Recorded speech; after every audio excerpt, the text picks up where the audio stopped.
For this week's Gotcha, I want to address the former president, Donald J. Trump, and all the ways his post-presidency life isn't matching up to expectations.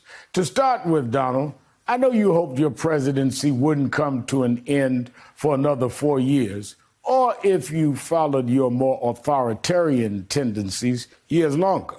But despite your big lie, you lost fair and square. And unlike your predecessor, President Obama, your post-presidency life hasn't exactly been smooth sailing. I'm sure you envisioned yourself holding court at Mar-a-Lago, the Republican leader to whom all other Republicans would bow down. And while some of the more spineless Republicans have done just that, the reality of your post-presidency life has been much more choppy. Just this week, your friend and Inauguration Committee chair was indicted on 7 different charges, though he says he's planning to plead not guilty.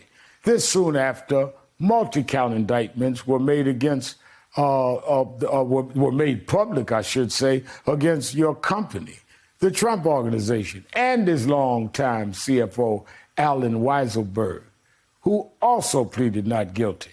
That's a difficult blow for your company to absorb, Donald, particularly as your own incompetence made the last 4 years some of the worst in Trump Organization history. Your racist rhetoric from the campaign and presidency cost you millions in licensing deals. And your big lie and the insurrection on January 6th caused some of your political partners to disavow you entirely.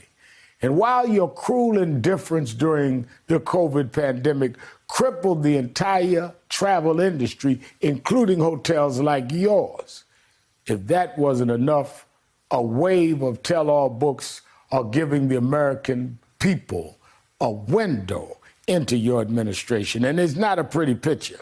Anecdotes in these bestsellers include a section of Michael Bender's book in which senior officials questioning your mental health, which makes sense because portions of the same book describe you praising Hitler to Chief of Staff John Kelly. And according to excerpts from a book by Carol Leonnig and Philip Rucker, your leadership almost led to the accidental invasion of Nigeria.